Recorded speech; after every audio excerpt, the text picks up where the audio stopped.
Hi,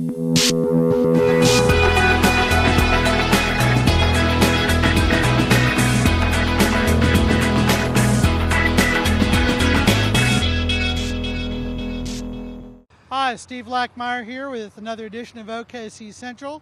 We're visiting again with Laura Story, Assistant City Engineer, who is going to give us the entire story on the Myriad Gardens. Welcome. Thank you, Steve. So, we're doing a series of segments on this makeover, but the Myriad Gardens, it's just incredible the amount of work that's being planned. Kind of go through it. First, talk about the restaurants, the skating rink, the amenities, the amphitheater, and how this is being opened up.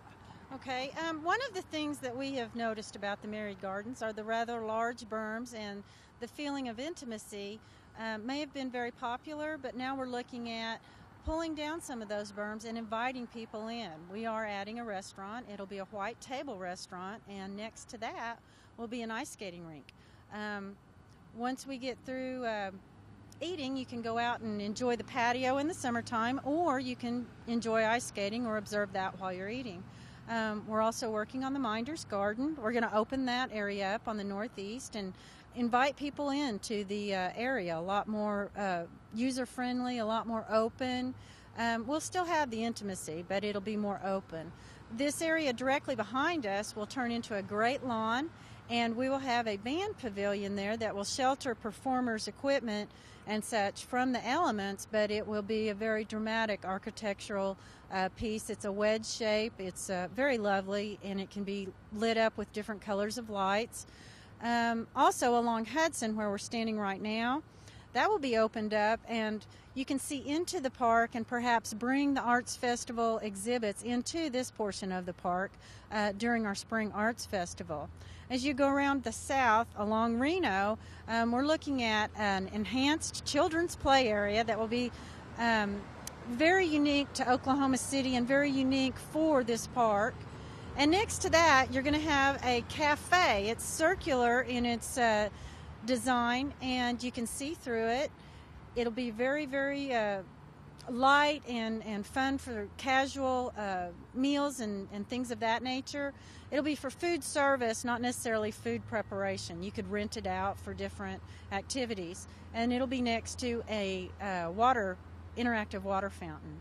And then as you go around further south, where Harvey and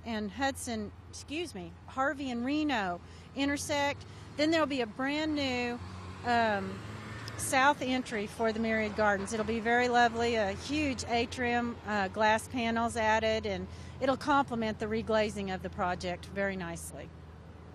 It's got to be something being involved with all these projects. Tell me a little bit about, I know it's a lot of hard work, but you're making history here, aren't you? The city is just really changing things up, isn't it? I think we are. This is the project of a lifetime. It is the time to be in Oklahoma City. It's so exciting. The Myriad Gardens has been an institution here for 30 years. We've been working on it for a very long time. This will revamp it and bring it up to a new era, and it'll give it some more life. Some of the trees, some of the amenities right now have reached their natural lifespan, and we need to go in and do this. So this is the perfect time for this. Now, I'm sure there's probably some people who are concerned of, oh no, we're going to lose all these wonderful trees. That's not the case, though, is it? No, we're preserving a lot of these trees, and the trees that are worth preserving, that are in the way of a feature, then we are looking to transplant those trees.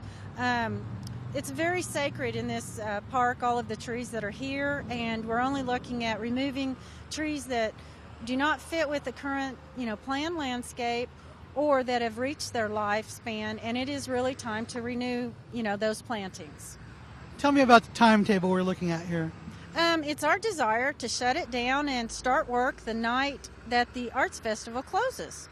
And so from that point forward, we give them a year. We're going to box up the Myriad Gardens, and we're going to give the contractor leeway in there to come in and do their grading and re-manipulate all of the berms and the paths and everything necessary, build 4 architectural elements, and extend the south entry. We want to get all of that done in 12 months, and we'll open it up for the next Arts Festival. We believe that The majority of the work can be finished in those 12 months, but we anticipate some finish-up work that may linger on, but it'll still be a very nice improvement. Wow, it's just so much going on. Thank you for joining us. I know you're keeping very busy. For more downtown-related news, especially on this project, visit my blog, www.okccentral.com. For all your latest news, weather, sports, and business, go to newsok.com. And for all your restaurant listings and festivities, WIMGO.